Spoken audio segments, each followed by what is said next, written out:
Hey, I'm golf broadcaster Matt Adams. The updated and expanded second edition of my book, The Golf Round I'll Never Forget, Golf's Biggest Stars Recall Their Finest Moments, is now available. Readers can expect to march with Arnie's Army at the 1960 U.S. Open, relive Jack Nicklaus's remarkable 1986 Masters win, and be amazed by the Tiger Slam. The Golf Round I'll Never Forget, Golf's Biggest Stars Recall Their Finest Moments. Pick it up where fine books are sold, including BarnesandNoble.com and Amazon.com. This day in sports history. It's March 31st, and on this day, we said goodbye to two coaching legends. First, let's go back to 1975 for the first goodbye, and this one actually ends on a happy note. It was the NCAA basketball championship between UCLA and Kentucky. 2 nights earlier, legendary UCLA coach John Wooden announced in the press conference after an overtime win against Louisville that he would retire after the championship game, win or lose. Up 10 with 12 minutes to play, the Bruins looked pretty comfortable, but Kentucky made a charge and pulled within 1 at 76-75 after Kevin Greavy nailed a long-range jumper. On the next possession, UCLA's Dave Myers was called for an offensive foul, which was his 5th. In disgust, he slammed the floor with his hands and was called for a technical in addition to that. Now, with a 1-and-1, a technical free throw, and possession, Kentucky had a chance to score 5 points on one trip down the floor. But Greavy missed the front end of the 1-and-1, then missed the technical free throw. On their possession, they were called for an offensive foul, so out of a possible 5, they got 0, and they missed their opportunity. The game was close until the end, but Kentucky never led. The Bruins won 92-85. It was the 10th national title for the Bruins and the final one for Coach John Wooden. This game was packed with future pros.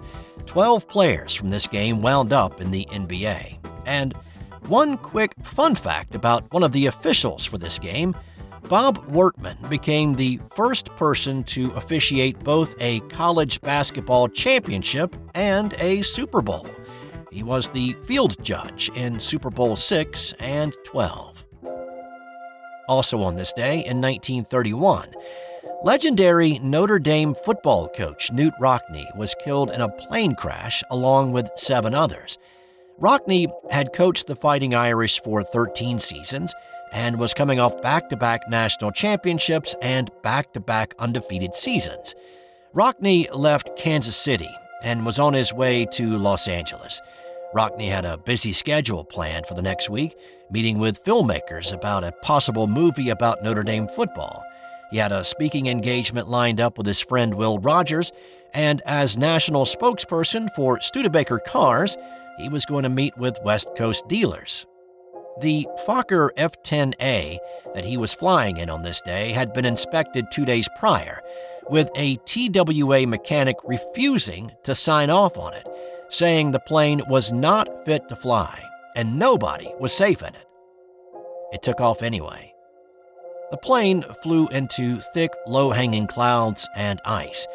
An hour into the flight, the pilot actually radioed they were going to turn back to Kansas City, but the Wichita station urged the crew to keep flying west. Conditions worsened. The plane's instruments actually froze up, and the pilots were left squinting through the windshield to navigate by landmarks on the ground like train tracks. The plane entered a spiral that the pilots were unable to pull it out of, and it crashed in a cow pasture in Bazar, Kansas. Rockne and 7 others on the plane died instantly. President Herbert Hoover called it a national tragedy.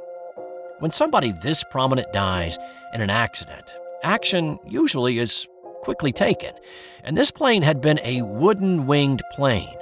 The fleet of Fokker F-10s was grounded, and no new wooden-winged planes were put into service.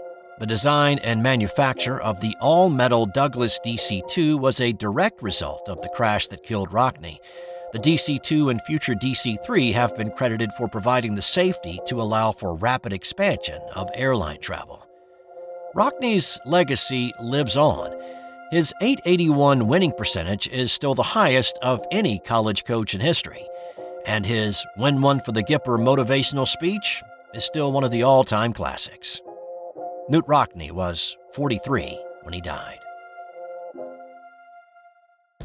And in 1974, the brand new World Football League made an instant impact when the owner of the Toronto Northmen, John Bassett, signed 3 Miami Dolphins to play for his team. Bassett managed to lure running backs Larry Zonka and Jim Kick along with wide receiver Paul Warfield. Now, they never played a down in Toronto. The Canadian government stepped in an attempt to prevent competition with the Canadian Football League, which forced the team to relocate, and they did to Memphis to become the Memphis Southmen. Time now for today's non-sports fun fact. In Vermont, it's illegal for a woman to have false teeth without her husband's approval. The law is still on the books, but it's not been enforced in quite a while. That's all for today. More tomorrow, and I promise, with it being April 1st, no joke stories tomorrow on this day in sports history.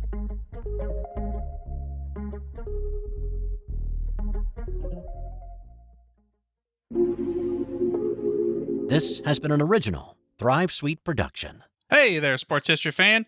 This is Arnie Chapman, a.k.a. the Football History Dude, and I hope that you enjoyed this recent episode presented by the Sports History Network and were able to learn some good old-fashioned sports history knowledge nuggets. I started the Sports History Network back in 2020 with the mission to help podcasters find a community of like-minded sports history nerds, as well as helping aspiring podcasters to start their own shows. We have a little bit over 30 shows on the network right now covering all sorts of sports history, but as far as I'm concerned, we're just at the toothpick in the ocean moment, that can't even figure it out because there's so much more coming. We wanted to create the ultimate headquarters for sports yesteryear, starting with Podcast Network and our website, but we're going to continue to move into other mediums as well. And here's the cool part, because we want you to be part of our team. So if you're interested in starting your own podcast, or maybe being a guest on one of our shows, or who knows, maybe even writing an article for us over on the website. Seriously, all you gotta do is reach out to us on the contact page over at sportshistorynetwork.com. You can be as technologically savvy as a Neanderthal tapping on a stone trying to figure out this whole hieroglyphics thing back in the day. Again, it doesn't matter, because even if you don't understand the whole podcast space, we have a production team that can pretty much help you out with doing everything. All you gotta do, head over to sportshistorynetwork.com, head to the contact page, fill it out. That message goes right to me, and I'll reach out to you as soon as I can. But for now, dude, I'm through if you're through.